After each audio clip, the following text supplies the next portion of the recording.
Hey guys, and welcome to the fourth episode of the Hooligan Chronicles. And my guest is a good friend and Team Apollon athlete, legend, a bodybuilding icon, IFBB Pro, Mr. Branch Warren. Welcome to the podcast.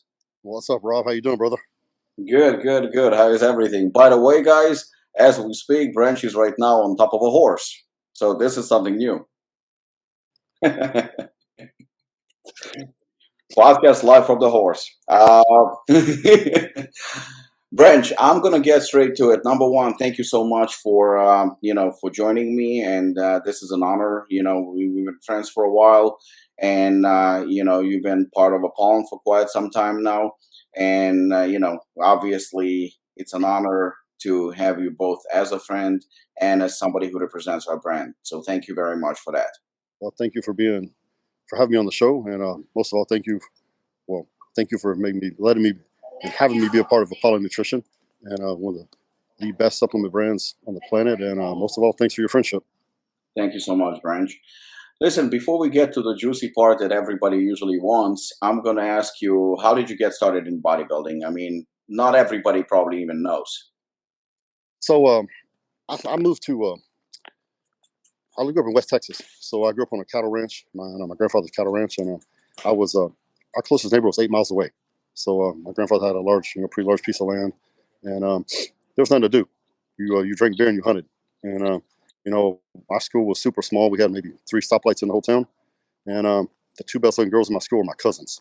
So so it was a pretty small place. So I was gonna I wanted to ride bulls and stuff, and my grandfather was a cowboy, and a couple of my relatives, uncle and cousins, or some were cowboys. So that's kind of what I wanted to do. And then in high school, we moved to Fort Worth, and went to a much larger school.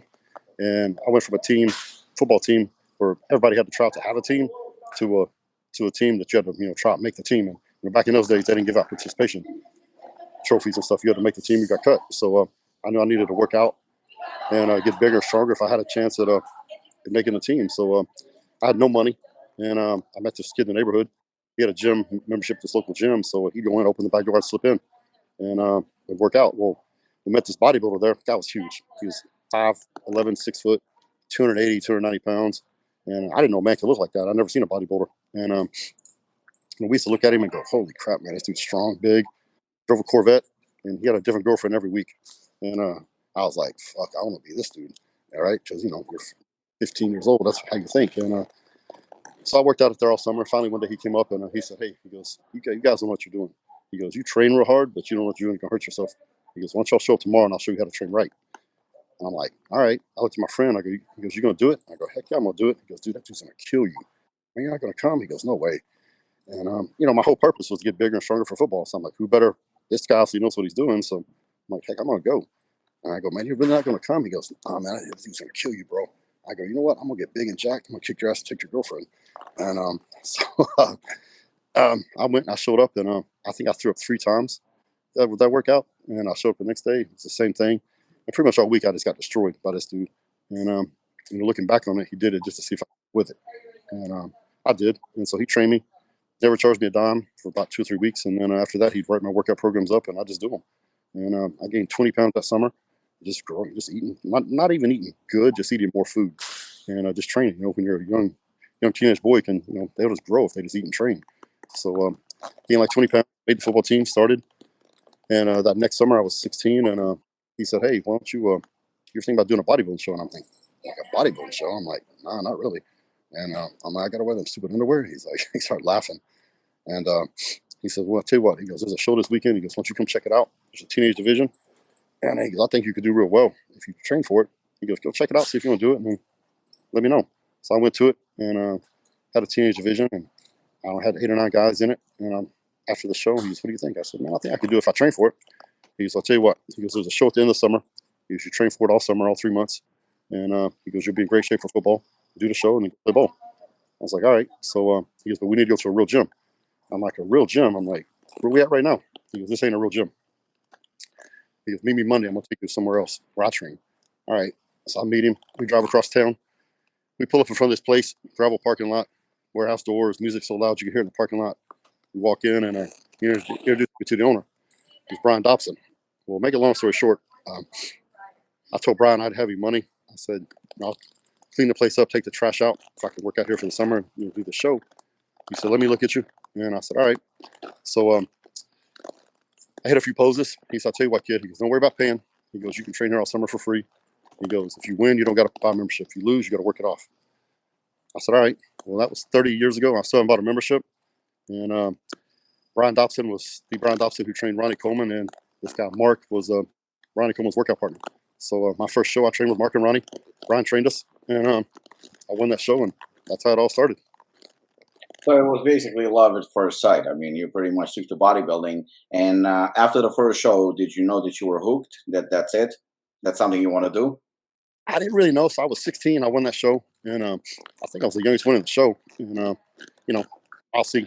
Ronnie wasn't pro yet. He was just a police officer in Arlington and everything. And I just did what they told me to do and train with them. And of course, I got my ass kicked every day. But, you get your ass kicked enough times, you get strong, right? And so it wasn't until 2 years later when I won the Teenage Nationals. I was probably one of the best Teenage Nationals of all time. Jay Cutler was in the show. I was in the show. Ronnie St. Cloud, Caprice Marie, Jeff Willett.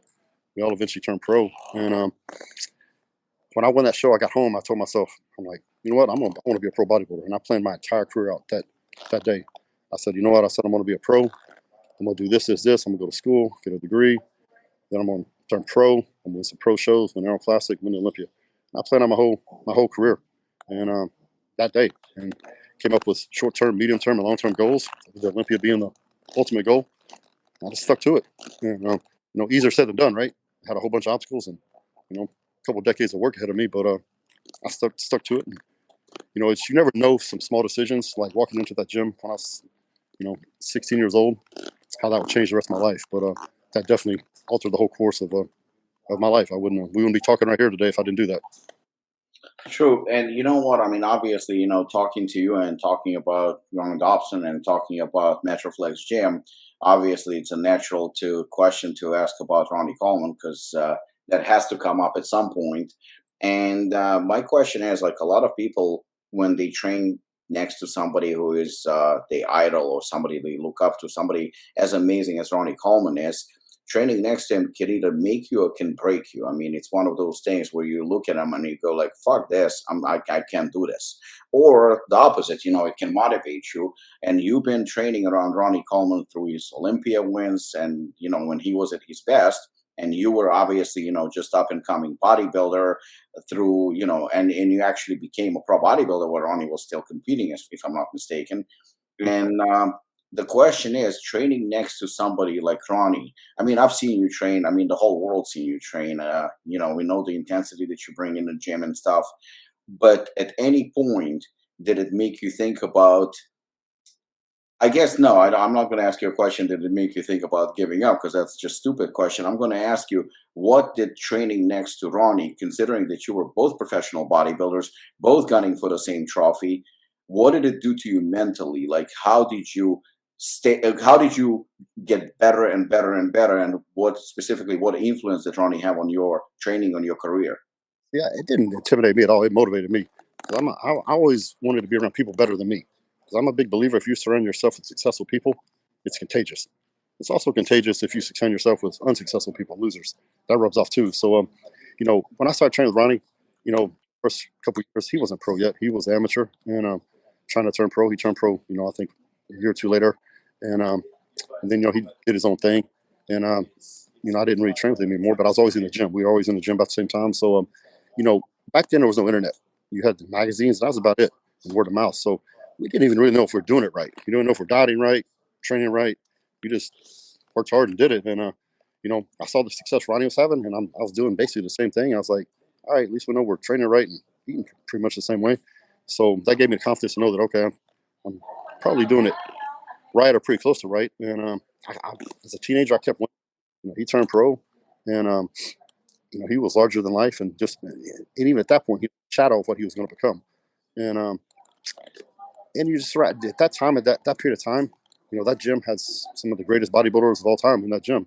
The world just didn't really know about them yet. They were up and coming, and so being around those kind of guys and that whole mentality and atmosphere, it was just you couldn't have asked to be in a better place at a better time. It probably the closest thing there's been since, maybe being in Gold's Venice in the 70s. It was just a lot of really awesome athletes that were up and coming, and you walked in that place and you just wanted to work hard. I mean, it was just contagious, and it didn't intimidate me at all. It motivated me because I saw him start having success as a pro, and I'm like, I want to do that, and I'm like, he did it. Why can't I? And so I think when you're young, you're naive, and sometimes being naive is a blessing because you know to do what I did. I mean, I don't know, but there's maybe one or two out of a million that can do that, and I did it. And I never thought twice about it. I was like, oh, he's doing it. He came from here. I'm gonna do the same thing. I went and did it. And looking back on it, if I don't know what the odds were, I don't know. Maybe you wouldn't. Maybe I would have chose a different path.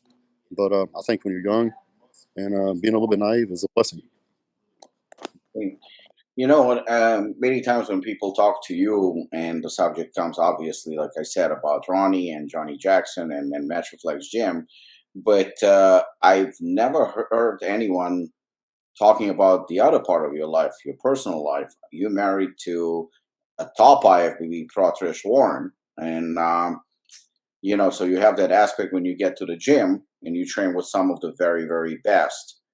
But at the same time, when you get home, you get to live with an IFBB Pro who is dieting like you, getting ready for a show like you, training. I mean, everything. I mean, she's focused. I mean, Trish was a top Olympia competitor. How was that? How was being married and training together for the same show? Was it helping or the opposite? Was it a problem at any point? You know, it either works or it doesn't, right? So with us, it worked. And I think she was a top pro. Most of you probably know my wife. If you don't, her name, Trish Warren, IFBB Pro. She turned pro in fitness. I won the national championship in 2001. She actually won the national championship in 2002 in Dallas, and she was very young. I think she was 20 or 21 when she turned pro, and that's when fitness. There was two categories back then: women's bodybuilding and fitness. So fitness was huge, and we weren't together at that point, but we were friends, and I was there. She was there for me when I won the nationals. I was there for her when she won the nationals, and we as we took off, she always put me first, and whether we were getting ready for the Arnold or Olympia, whatever it was, and she had a really good career. She made top two in Olympia and made top two in Arnold, and had a very good career herself and as a top athlete. But she always put me first. And one time I asked her, I was like, you know, she was getting ready for Olympia. I said, "Why are you doing this?" And it was a little situation came up, and she's like, "You're my husband," and she goes from a common sense or I guess a financial standpoint, she goes, "You get 10th place and make more than if I win." Because the unfair reality of sports is men make more than women. Is that fair? No, it's not. But that's just a fact of life. Right. And so she goes, "We're a team, right?" She goes, "It's you and me." So she goes, "I'd rather see you win than me." She goes, "Because it just makes more sense for us." And so she always put me first. And it's in a relationship, there's got to be some give and take. And in those competing years, she gave way more than she took, and I took way more than I gave. Then when it was finally all said and done, and I retired, she was still competing. Then, she got to be the star, and I gave a lot more than I took there for a couple of years after I retired, while she was still competing. And is it all sunshine and rainbows? Absolutely not. But the good outweighed the bad, and when two people are dieting, they're trying to be the best in the world at something. There's a lot of stress, a lot of pressure, but it worked. So I couldn't ask for a better partner in life. Another thing that I want to ask, I mean, because of course, I mean, it's not exactly fair when it comes to men's and women's sports in general, and men always make more money, and they're at the center of it, unfortunately. But again, it's part of life.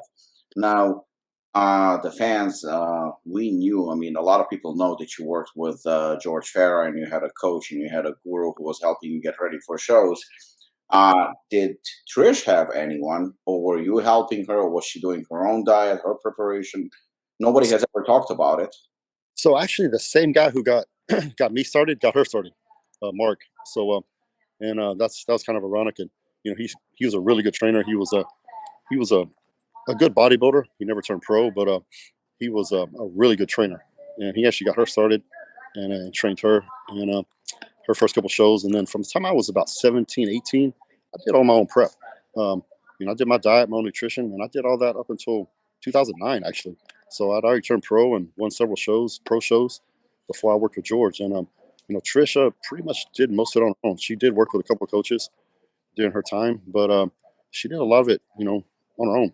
And because back in those days, gurus are starting to come into fashion, but not everybody had them. Where I think today everybody's got a trainer, and that's not a bad thing. It was just a different mentality back then. And my mentality was nobody knew my body better than me, right?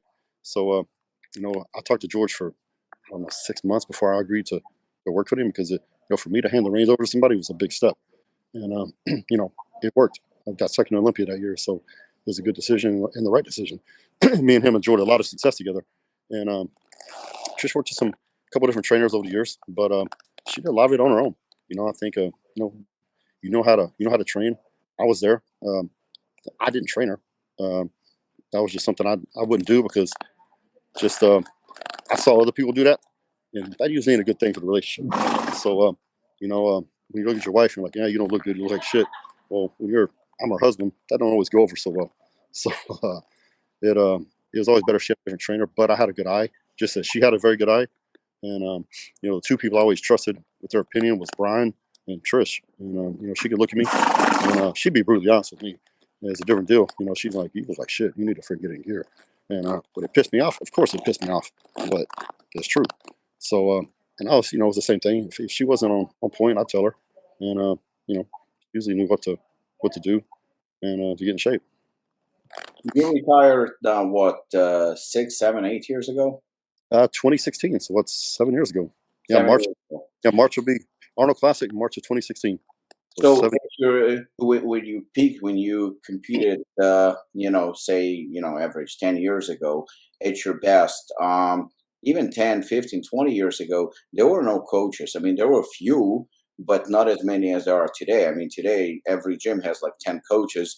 Every Sure. competitor has a coach. Sometimes coach is competing against the athlete, his own athlete, which is weird to me. But I wanted your opinion. I know you're a straight shooter and you always tell the truth, and you don't sugarcoat anything. How do you feel about the fact? Because let's face it, you know what? Being a coach, it takes certain knowledge about diet, about trading, about the other side of the sport, the supplements. I mean, you have to be knowledgeable, and it's very, very dangerous because you playing. I mean, when you get somebody to 3, 4% body fat, I mean, you're putting that person in danger because let's face it, that's not exactly how we meant to be. And there are risks involved. I mean, obviously, you sometimes you're playing with fire. How do you feel about the fact that there are so many coaches and some of the protocols that I have seen? I mean, obviously, I'm talking about the steroid use and stuff like that. I saw some things that are completely outrageous. And I know that, when you competed and before that, it was not very. It wasn't cool to talk about these things. This was something like the dark side of the sport, which everybody knew that exists. You were very, very outspoken, so I'm comfortable asking you this question. But today's guy seems like using insane amounts of performance enhancers, and there are so many coaches that clearly, I mean, let's face it, don't know what they're doing, and I find it to be extremely dangerous.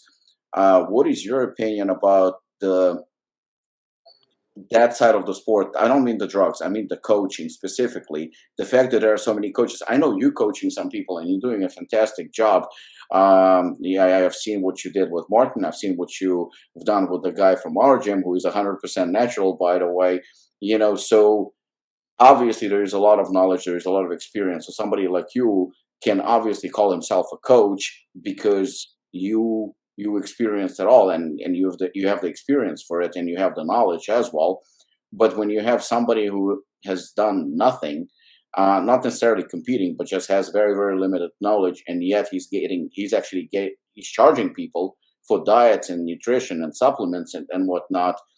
How do you feel about that side of the sport where it is today? Well, first of all, if you don't have it, no drug's gonna give it to you. So, I see these competitors today. I mean, and these gurus, uh, they're these like bikini girls. They have to taking all kinds of drugs for bikini division. It's insanity. And I didn't take anything until I was in my 20s. I won all those teenage shows and all this stuff. I never took anything. And if you don't have the genetics and the knowledge and the ability to work hard and train hard, you're in the wrong sport. And the problem is, you have so many people. I see it all the time in the gym. You have these competitors. They do one show and win. Now they're an expert. Now they're a guru. Now they're training people. And they don't know their ass from a hole in the ground. And it's really sad because there are some good coaches out there and some really knowledgeable ones that are really good. But I would say the majority, more than 50%, shouldn't be coaches. They don't know what they're doing. And I think you've seen a lot of people over these past few years get sick or even worse because they're doing what their coaches tell them, and the coaches don't know what the hell they're doing. And that being said, when you're trying to be the best in the world or something, you're going to push it to extremes. Remember, you're trying to be the best fighter, best football player, best bodybuilder. It's not necessarily a healthy thing. But I think bodybuilding is the healthiest thing you can do. Competitive bodybuilding is one of the most unhealthy things you can do, and that's just a fact because you're pushing yourself, you're training extreme. You're dieting, the extreme diet, the dehydration.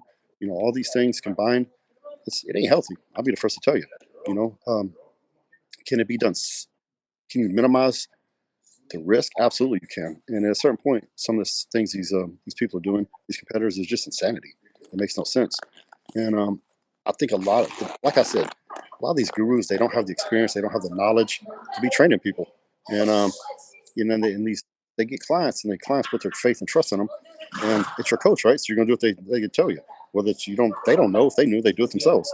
And so consequently, you get a lot of competitors that are doing some things that are very unhealthy because they're being told to do it by the coach. I see a lot of these trainers, even with the weight training programs they put people on, they come up with some gimmick, to try to get clients, and in reality, it's just a bunch of bullshit. So it's I think people try to reinvent the wheel sometimes, and it doesn't always work out. What advice would you give to an up and coming bodybuilder, physique athlete, bikini, whoever, when selecting a coach? I check the resume. I mean, if they don't have a resume, if they won some novice bodybuilding show overall, that's probably the person you want to go with. Do you necessarily have to be a pro bodybuilder to be a good coach? No, not at all. I mean, I'm gonna use Henry Rimbaud. Henry Rimbaud's one of the best, if not the best, in the business. And he wasn't a pro bodybuilder, but he's very good at what he does, and his athletes are healthy, and never did anything crazy. George, I love George. Man, George, I give George a lot of credit for. We had a lot of success together, and I can tell you from personal experience, we never did anything insane. And if I told people what my actual prep was and the things I took, they wouldn't believe me probably. They'd be like, "Oh, you're lying." But I had genetics. I had genetics to grow and put on a shit ton of muscle, and with the proper, I trained my ass off and the proper nutrition. Then you don't got to do crazy stuff. And I think that's what a lot of people do is they try to make up for their lack of knowledge, lack of training hard, their lack of genetics. Excuse me, by taking a ton of drugs, and that's what these gurus do the same thing. They don't know what to do. They look at somebody and they don't know what to fix it, how to fix it with the nutrition or the diet or whatever. So they just give them more drugs, and that's a problem. You travel all over the world. I mean, you've trained at so many gyms and you've seen it all. Would you say that today, specifically in modern era, do you think the training has changed versus 15, 20 years ago? Do you think people training as hard or less, or they rely more on machines? Or do you think that guys from when you were competing or even before, do you think the mentality was different? I mean, today the word overtraining is thrown around left and right, and everybody says you should do less because you don't want to overtrain. Yet I've seen guys like you train like Ronnie, and you were absolutely killing it, destroying the gym. You still do even today.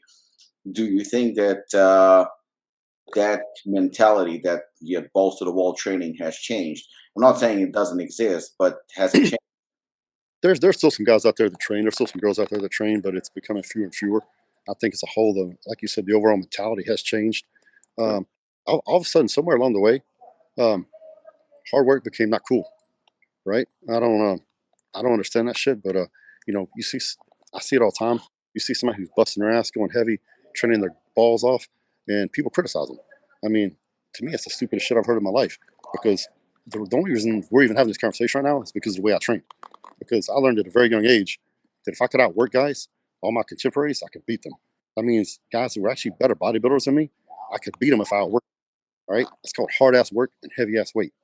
And I think when we did the Apollon seminar, Ronnie was there or something, and I quoted something Ronnie said at the seminar years ago. I heard him say, and it was true.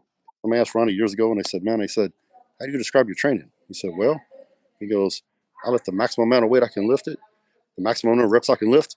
I rest and repeat." That simplifies it a lot, but that sums it up. It's just hard ass work. And somewhere along the way, these coaches and gurus and people, they think it's not cool to work hard. Oh, you need to do this or do this. No, it's about intensity. I don't care what program you have. If you don't train intense, you're gonna get shit done. And if you look at the best champions in the past 30 years, they all train hard. They all train heavy. I mean, look at Ron Jay. Look at Dorian. Look at Lee Haney. The Risk Aspares. People like this. I mean, they train their asses off, and it showed. Their physiques look different than the guys do now today. It's a different look. I think when you train hard, you train heavy, you train intense, it gives you a different look. It gives you the intensity of the muscles different, and so you have a different look. So the guys, they do train different. I'm not trying to criticize them. It's a different era. I think kind of probably if you look at the average weight on the Olympic stage now, the guys are pretty bigger. They do way more. Are they as hard as the guys were in my generation or even the guys in the 90s? No.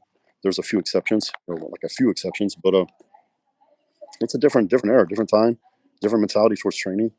And I still believe though, even at the Olympia, you see the guys at the top. Most of the guys in the top still train pretty hard. Some of the guys in the lower placings maybe don't, but there's no substitute for hard work. And I learned it. I beat guys that I should have never beat because I just wanted more than them. So plain and simple. I remember a long, long time ago, well, going back, years ago. I remember seeing somebody, obviously on the internet, one of the keyboard warriors, saying, "The way brain trains is a recipe for disaster. It's an injury waiting to happen." And the funny thing is that I mean, obviously, I've been following your career, and I'm a fan, first of all. And I don't remember you getting hurt. I remember you getting hurt falling off the horse. No pun intended. you know, but yeah. So, I mean, that's the reason when it comes to different training methods, I always said personally that I don't believe in any system. I believe in a system that works for you personally. I don't believe that there is something that is better than others, but you have to find what works for you. Doesn't matter how you trained. I believe that the way you trained is got us to this conversation today. I mean, you became successful because of the way you trained. Whether it works for somebody else or not, I don't know, but it clearly worked for you. So to me, it was always ironic that some people were criticizing you for the way you trained, yet obviously didn't achieve even a fraction of the success that you achieved. And as far as I know, it didn't cause any injuries or any issues the way you train because you still train the same way even today. You know, I, And yeah, I know you probably answered this question many times, but I still wanted your perspective on that. well, first of all, I never got hurt in the gym. So all these keyboard warriors and experts, they've been predicting my demise for 30 years. It ain't happened. And I never got hurt in the gym. When I tore my collarbone, I was walking out of a restaurant. I slipped off. It was pouring down rain, and I slipped off a curb, and it was slick, and tore my quad. And same thing, I tore my tricep. I was actually doing a hunting accident, and I never actually got hurt in the gym. So you know, life happens. I mean, shit happens. And as far as my training goes, I've never told anyone they should train like me. Um, if they can take something I do and incorporate it into what they do, that's a win. It works for me, and I'm not going to apologize for it. It works. So, you never hear me really criticize other people. There was a couple guys during my era that were some of my fiercest competitors. We went back and forth for 15 years, and they didn't train hard at all, really. I never criticized them because it worked for them. And I think if you hear most of the top pros, they don't criticize each other because we understand if it works for you, it works. And it's usually people that haven't haven't done it, never going to do it. They want to sit there and make fun or criticize everybody else, but they never got there. They don't know, So how do they know? True, 100%. When did you realize that, besides the fact that you were obviously you like working out and you were a competitive bodybuilder, but I assume, at first, obviously you had to have a job or something like that to support yourself, etc. At what point you realized that you made it and you can make a living from the sport, that you're actually not just an IFBB pro, but an actual professional who can support himself, support his family, and that you basically made it? So I was probably 30. I've been pro for 5 years, and I was won several shows that year. Um, I had a Muscle Tech contract back in Muscle Tech was the biggest company, and had a contract with MD, and of course Gas Better Bodies and all that stuff. So, um, which I'm still with today, more involved with it than ever. And I think when I was about 30, I realized, you know what, I can really, I was competing in Olympia, and I think I was in Vegas actually, and I was like, you know what, I can. It's like I always believed in myself, but I think that's when I realized, I was like, you know what, I can maybe make this thing, make all my dreams come true, And that being said, I always had a business, that I had besides bodybuilding. I never put all my eggs in one basket. But it was about that time. I got married that year, married Trish, and that changed everything because now I'm not just doing it for me. I'm doing it for my family. And I was like, I can do this, And I think I really felt like a pro bodybuilder. You know what I mean? I'm like, I was making really good money, and I was winning and traveling the world. And I was like, you know what? Yeah, I can win, I can win the Olympia. And that's when and you got to believe it yourself. Because if you don't believe it yourself, ain't nobody else going to believe it. And you ain't going to make it happen. So I'll say when I was 30, that was when I was like, you know what? I can do this. See, like you said, you retired 7 years ago, but looking at you today, you still with Gasp, just like 7 years ago and years before that. You were sponsored by a supplement brand. You still travel the world. In fact, you were a pain in the ass because we had to make a date for All Star seminar, and you were the most difficult, most in demand athlete. We had to work around that schedule to make sure that I mean, and I mean it as a compliment, of course, because actually, I don't want people to misunderstand. Working with you is actually very easy. You're always on time, you're always punctual, and you always get shit done. So I don't want people to misunderstand what I'm saying. But what I'm saying is, you're so much in demand and you're so busy today, 7 years after you retired. So you had other athletes besides you who have retired, and it seems like once you step off the stage, you are very quickly either forgotten or just less in demand. You're still very much in demand. You're still, besides the fact that you're a legend and you're going to be always remembered as one of all-time bests, but nevertheless, you are in demand. People want to see you. People want to see you for appearances. People love you. You still get sponsorships. You get that 7 years later. Why? I think it comes down to how you treat people, right? I'll tell you a story real quick. So when I was a teenager, Ronnie was competing down in Houston. They had a pro show down in Houston, and I'd never been to a professional show. Of course, Ronnie was doing it, so me and my friend were like, I said, "Hey man, you can go watch Ronnie in Houston?" He goes, "Yeah." I said, "I'll ask Ronnie see if we get his tickets." And I said, "If he does, then I said I'll drive. I'll buy the gas on the way down there. You buy the gas on the way home, and we'll go check it out." He's like, "All right." So I said, "Ronnie, he got his tickets," and we drove down to Houston, went to the show, and there's some pro bodybuilders, a lot of pro bodybuilders there, obviously, in the show, and some attending the show, and there was one guy in particular. I'm not gonna mention his name, but he was there, and I never asked anybody for an autograph or picture in my life, and I went up to him and I said, "Hey man," I said, "can I get a picture?" He's like, "Nah, kid."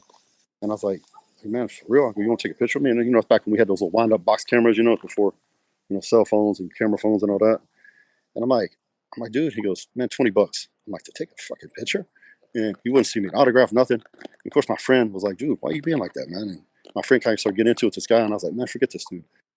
We left, and we're driving back, and we're talking. I said, "I don't get that, man." I said, if somebody came up to me and wanted to take my picture and get my autograph, it would humble me. I'd be like, "Wow, that's pretty cool." And I said, "But I guess that guy's too good for all that shit." So anyway, fast forward a few years. I was about 19. So about 6 years later, I turned pro. And one of my first pro shows, I competed against this guy, and I beat him. And I went up to him backstage. I said, "Hey, man, you probably don't remember this shit." But I said, a few years back in Houston, man, a couple young guys came to and wanted a picture and autograph, and I said, "You're a complete dickhead to him." And I said, "You know who that guy was? It was me, bro." And he just looked at me, and I said, "Yeah, you never know who that young kid is. It's just wants to take a picture with you." So I said, "Just so you know," and he didn't know what to say. And and I never forgot that because remember that dude made me feel pretty shitty.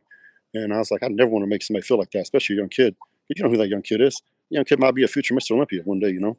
You don't know. And so you have that one little moment when somebody comes up to you to make a good impression or a bad impression.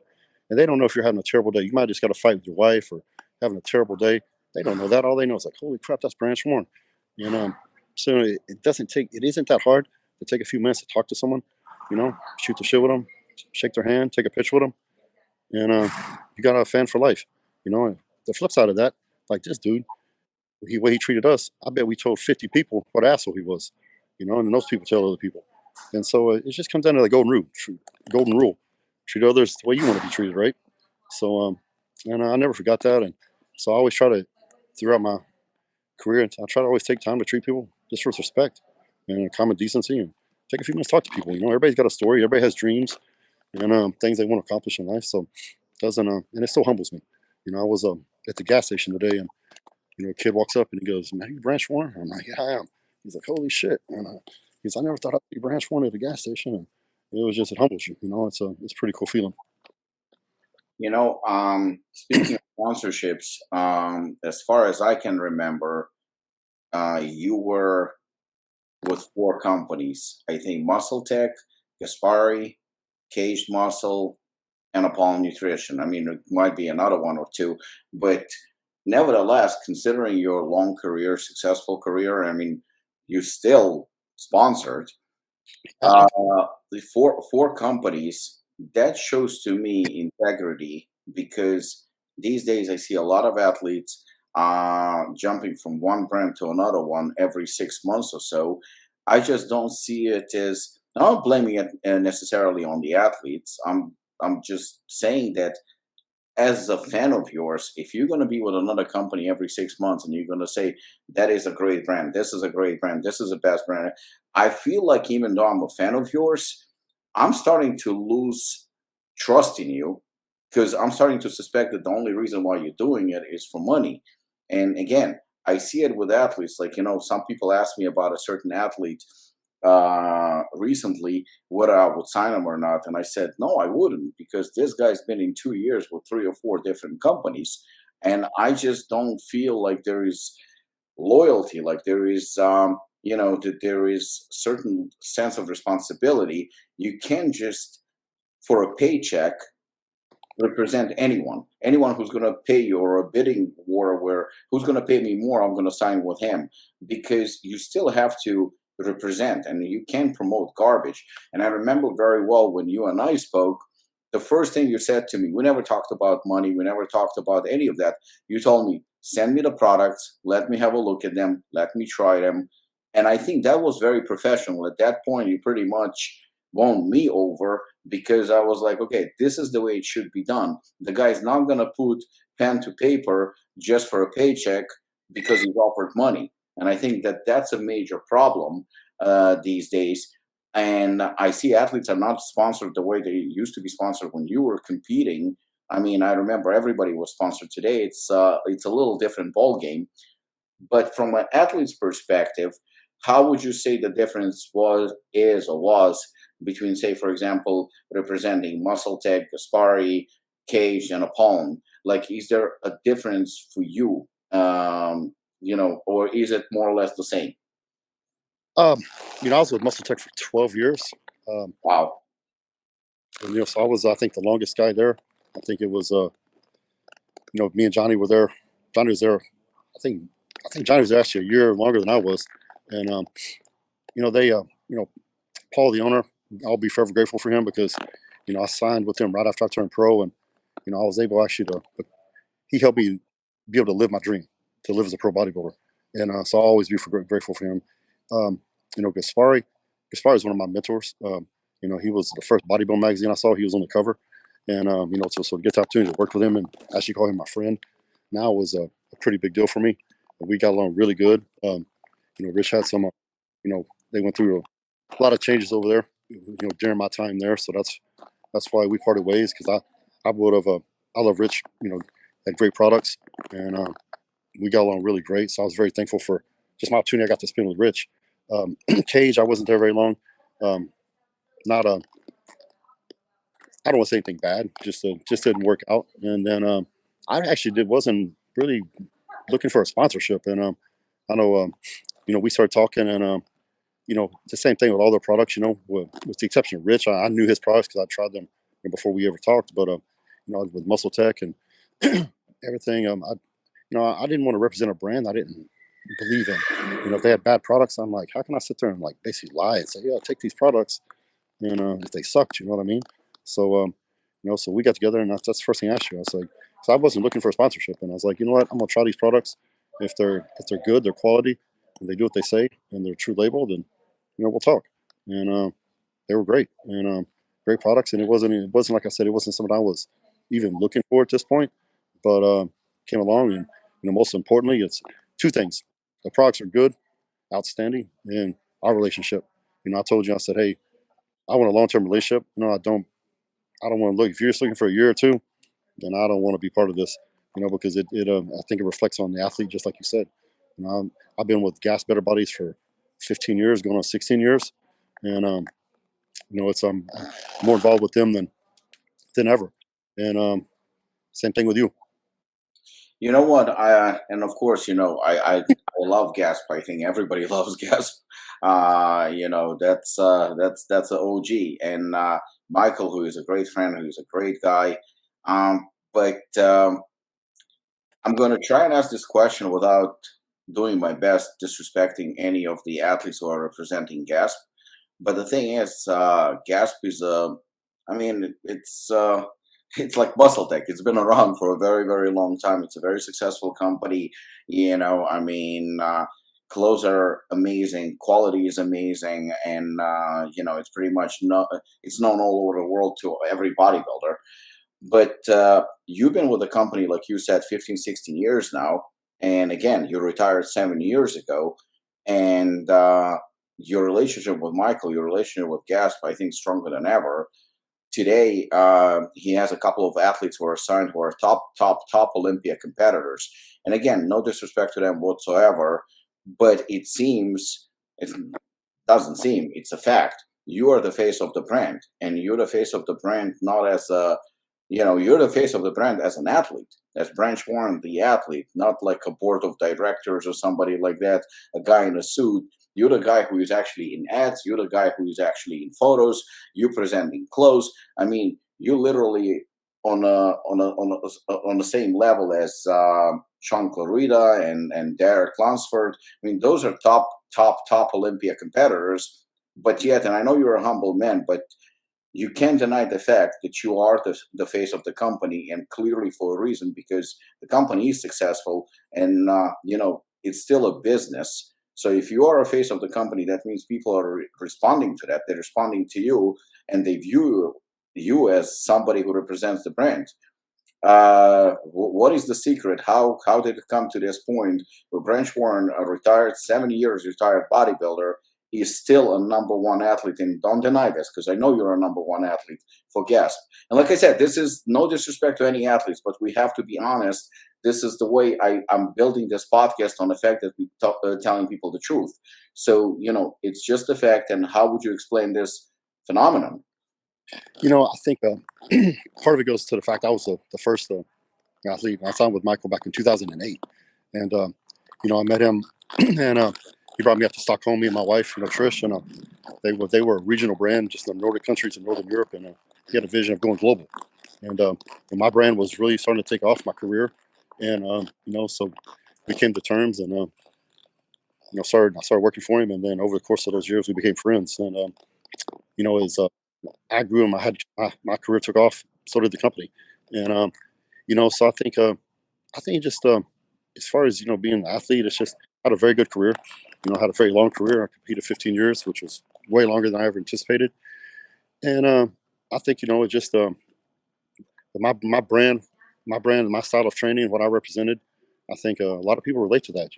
Not everybody has these incredible genetics, and they just it comes easy to them. I think most guys and girls, they got to grind and bust their ass, and nothing comes easy for them. And I think they related to that. And and I still, even though I stepped away from the sport, I'm not competing. I'm still very much involved in it, and I still train, man. I still love to go to the gym, and I hope to, God willing, I'll be training up until the day I take my last breath. So, and I think people relate to that, and I think that's the biggest reason. Um, these young guys, Derek is. I mean, what can you say about the guy, man? Won the 212 Olympia last year, almost won the Olympia this year, second in his first open show. I mean, that's incredible. I think their time now is their time, and I think their popularity is going to grow. Clarita and Derek, and even somebody like Hunter Labrada and some of these guys. I think this is their time to really go out and make their mark on the sport. But I got a pretty big head start on them, so they can catch up. Yeah. We talked about the fact that conditioning.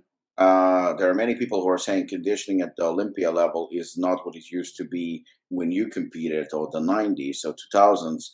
And do you agree with that? 100%. I mean, I'm not I'm not taking anything away from anybody, right? No disrespect intended.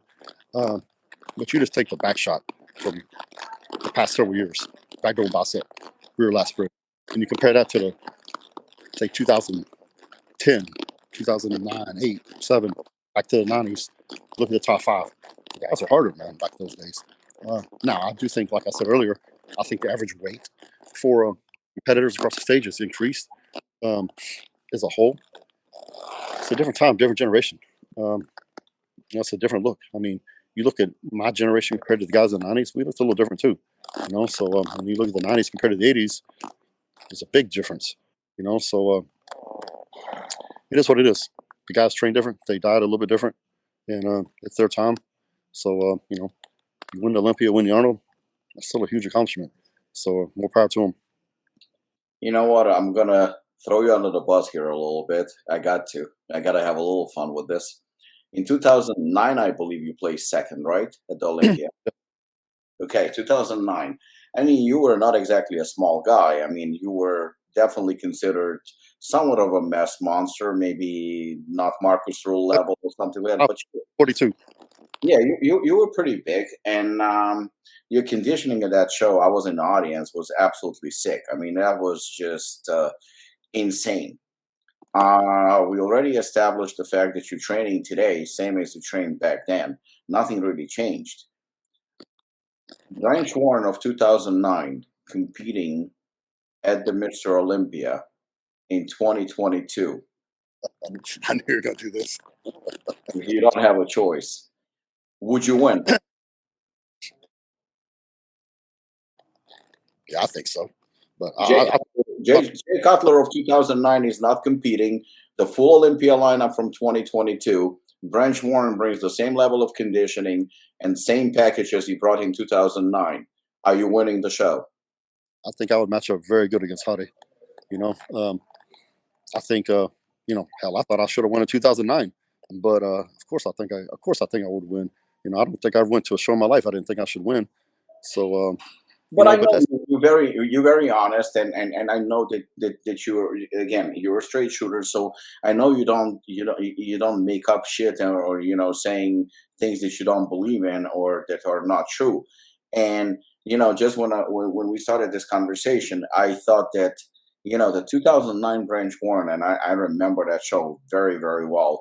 I mean, I understand clearly that it could have gone either way, and I know that Jay was phenomenal. And I'm not the one, just because you're on my team and we are friends, I would never say, "Oh no, it was your show, you should have won." I'm gonna say that it could have gone either way, and I think if you would have won, nobody would really complain, so to speak. But Jay won. Respect to him, and he's obviously one of all-time greats. But your conditioning and what you brought to that show, and combination of mass and conditioning, I just feel like, again, it's my opinion, and in 2022, that that you would have won. But that brings me to a question, and I think I asked Lee Priest that question once, during the podcast. I asked him this question. It feels like everything we do in life It's about evolving, getting better and better and better. If 2009 athlete has even a chance of becoming a Mr. Olympia in 2022, does that mean that we're not really evolving as a sport? Yeah, you may be. I think I agree with that. Actually, I do agree with that because I think every generation is supposed to be better than the previous generation. Records are made to be broken. Um, I truly believe that. So I think a 2009 athlete, from my generation, probably shouldn't be able to beat a 2022 athlete. I'll tell you a funny backstory to that. So I had lunch with Honey Rumbaugh here a few weeks ago, and I said, man, I'm still pissed at you. He goes, what? I go, man, if you want to fucking train Jay that year, I would have won. He started laughing. He goes, yeah, you're probably right, huh? I go, yeah, I know I'm right. So that's a funny little side joke we have between ourselves. But it is what it is, man. I mean, that 2009, like when I retired, I look back and people said, you miss it. I'm like, no. I'm like, really? I go, I have no regrets. Man, I did everything I could do. I trained my ass off, and I left it all there on the stage. And so I have no regrets, man. I had the time of my life, had a blast, and wouldn't trade those years for anything. And the good, the bad, all of it, because the good far outweighed the bad. Um, as far as can I be hottie? Man, I don't know, man. People say, I hate when people say things like that because until you stand next to each other, you don't know. But I do feel my 2009, physique will do very, very well. And the lineup we saw, Derek is Derek impressed me. Hottie impressed me. With that show, but was the conditioning quite as good as it was with the guys back in 8, 9, 10? Probably not, but it's a different time, man. So it's like you said, should a previous generation be able to beat the next generation, the current generation? No, because there's supposed to be progression, but I don't know. That's a Yeah, good. because I mean, if you think about it, I mean, you had, and again, I talked about this before. You had Larry Scott, and then obviously after Larry Scott, Sergio Oliva was better than Larry Scott, and then Schwarzenegger was better, and then Lee Haney was better, and Dickerson were better than previous, and then you had Dorian Yates better than all of them because he brought something very, very special and something new. So the sport evolved. And I know a lot of people said, "Well, yeah, but drugs." I don't like to talk about it because we don't know who took what, but we do know people worked hard and the sport evolved, and that's the bottom line. And then you had Ronnie, of course, looking better than any of them. But then it seems like after Ronnie, and again, no disrespect to Jay, no disrespect to Phil, to anyone, because they're amazing, amazing, amazing champions. But it seems like we peaked during Ronnie's reign, so to speak. I, Today it doesn't seem like it evolved. Again, you have fantastic bodybuilders, but nobody brought it to the next level. I think if you're comparing it to Ronnie, no, Ronnie's the best ever, hands down. There was years. I mean, Ronnie at his best, we never seen anybody better before or since. So I think, and if you compare it to that, yeah, we haven't evolved past that. But I think as a whole, if you look at the top 5, top 10, I think each generation was better than the previous generation as a whole. Um, and that's the way it should be. Ronnie's the outlier because that's like Michael Jordan. People can say maybe LeBron is as good as MJ was, but MJ is still arguably the best ever, and that was from the '90s. So it's the same thing with Ronnie. He's the Michael Jordan of bodybuilding.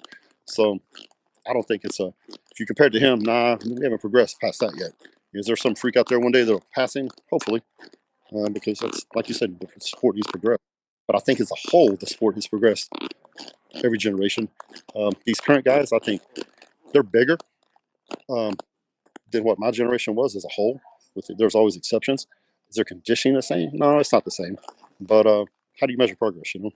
So Today, you're a promoter. You heavily involved with Gasp. You involved with a supplement brand with Apollon Nutrition. You coaching people. I mean, so your life is still very much involved in a bodybuilding. Do you see anything, or you want to do something else where you want to try yourself, maybe in the near future, or are you happy where you are right now? Yeah, my plate's pretty full. I've got my beef jerky company, Wicked Cuts. Yeah. Um, we're probably in 8,500 locations across the country, doing very well with that. Play a big role with the management, internal goings on of Gas Better Bodies, and get along great with MJ. And then of course all the other things you mentioned. Got 3 shows I promote at the Branch Classic in Houston. Got one in Denver, and then I've got a show in Dallas also. So I'm uh, I'm burning the candle at both ends. So but I take on something else right now. I'm not gonna say no, depending on what it is, but right now I've got a pretty full plate. But I gotta ask you this, even though I know the answer to it, or at least I think I know the answer to it. Masters, Mr. Olympia. No way. I'm pretty sure you were asked. Oh, I've been asked so many times when they announced it. I can't tell you how many messages and stuff I got. I don't know if I was gonna compete in it. And I think Johnny, my workout partner for 20 years, I think he's gonna make the announcement this week or next week if he's in or out. Um, he may do it. So and I told him, I said, if you do it, brother, I'll train with you for it. And not that I'm going to compete, but I'll be there in the workouts with him and help him get ready. And then I told him I'd go to the show, obviously, but he'll make that decision, I think, in the next week or two. And so if he decides he wants to do it, then we'll get back in the saddle and we'll get him ready for it. Let me try a different angle then. I'm still gonna drill you on this one. I know your plate is full. Now you say no, and I knew you were gonna say no. But are you saying no because you're so busy and you have your plate full, or you say no, period? And why not? No, period. And I'm gonna tell you just what I told some people the other day is in regards to the Master Olympia. If I did a Master Olympia, there's no upside to it, none. Even if I win, it's still not good for me because I can't look like I did when I was 35. Um, I'm 47. I'll turn 48 in a couple weeks. Um, if I could look like I did when I was 35, I'd still be competing. And hell, I might have got me in a few Olympia victories along the way since then. But that being said, if I win, I can't look like I did, and I don't want people to remember me as the 48-year-old Brent. I want people to remember me as the 2009 Olympian, Arnold Classic Champion. That's the branch I want to be remembered as in my legacy. And if I lose, it's even a bigger disaster. And the prize money doesn't change how I live one way or the other. So there's really no upside to it for me. The other thing is, like I said earlier, bodybuilding is one of the healthiest things you can do. Competitive bodybuilding is not. So I bodybuild now, and I'm healthy. I feel great. I'm healthy inside and out, and I want to stay that way. With bodybuilding, I played I don't almost say Russian roulette for a long time, and I won. I'm done playing Russian roulette. So I want to be healthy, and I've got my family, and I've got all these everything I've worked so hard for.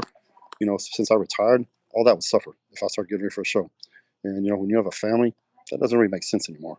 So just there's really no upside to competing. I think for me, reason I think to compete is if I just wanted to, and I don't really want to.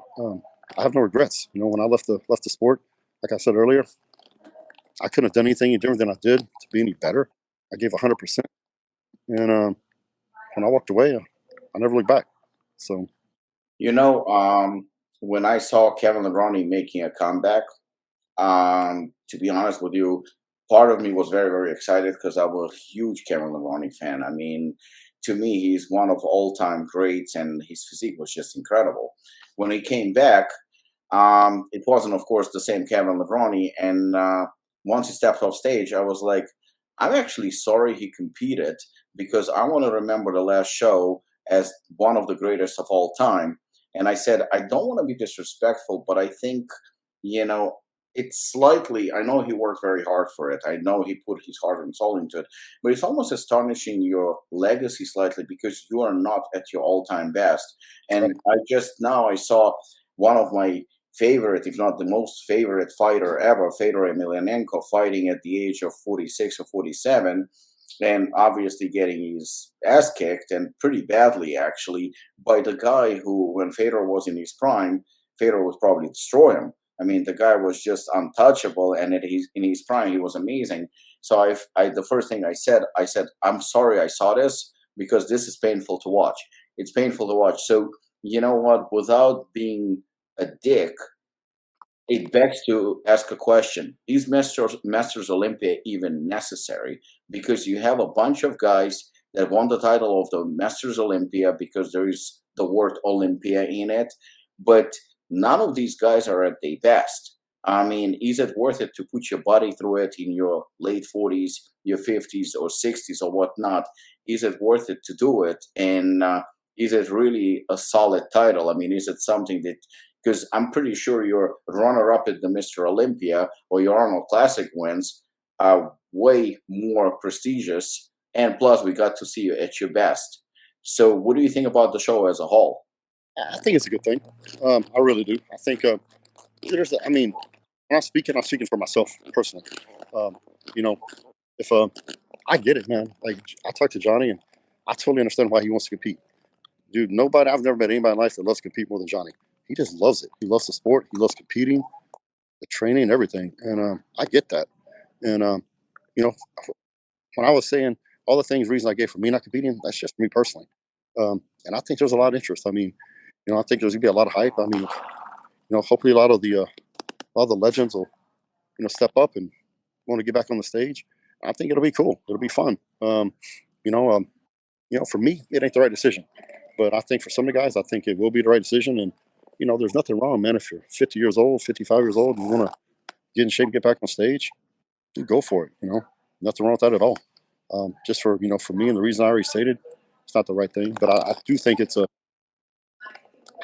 right decision to bring it back.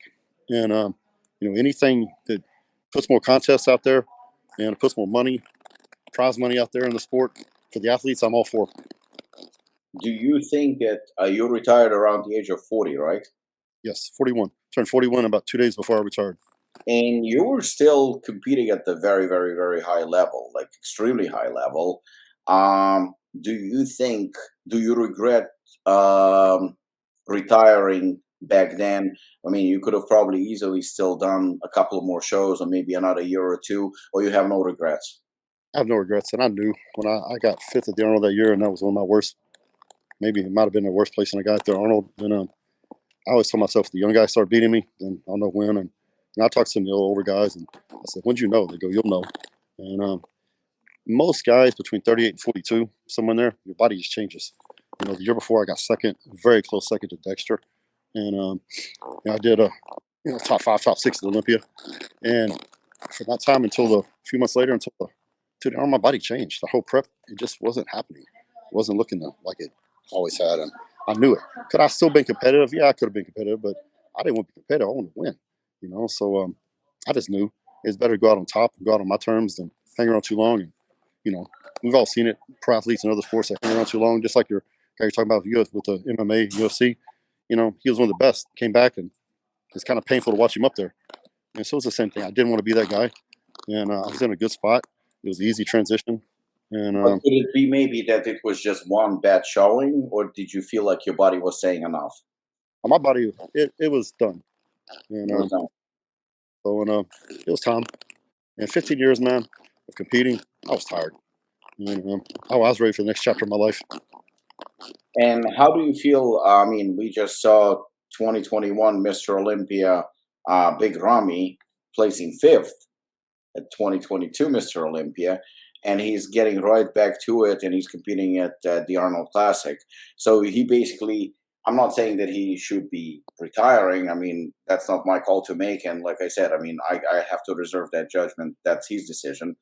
But how do you feel about it? He did basically, or he's doing the exact opposite of what you did. He's trying to get back in there.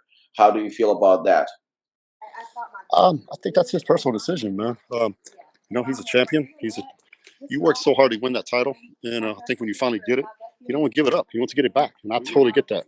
Um, you know, if he can correct a few things, he could very well get it back. That's huge. So he didn't have to be the hardest one in the show. He just got to be hard.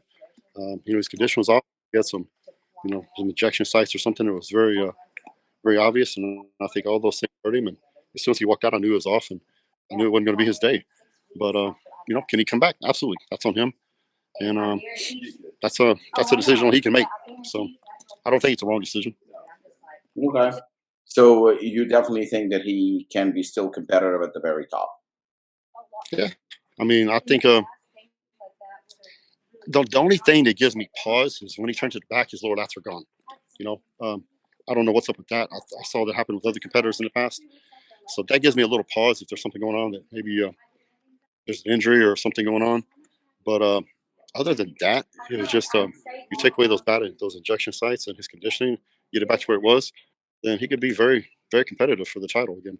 You know, with the exception of those lower lats, I don't know what falls up with those, but everything else, you know, Branch, before we go, I want to ask you, if today there is a somewhere another Branch Warren, a teenager who wants to be like you, who wants to accomplish what you accomplished, and he's about to do his first show as a teenager, what advice would you give him today? be consistent. Be consistent with your nutrition. Be consistent with your training. And nutrition is about 80% of it. It doesn't matter how hard you bust your ass in the gym. If you don't do the nutrition right and stick to it, you'll never get the results you want. Thank you, Branch. I really appreciate this. I mean, thank you so much for for taking the time, and I guess I will see you very very soon. And appreciate everything you've done for the sport of bodybuilding. Once again, I want to congratulate you on all your achievements. They were definitely earned. Nothing was given, and I think you're an inspiration to a lot of bodybuilders today and for future as well. So Well, thank, thank you. thank you for having me on. All right. Thanks. Thank you so much, Branch, and I'll talk to you soon. All right. Bye bye. Thank you.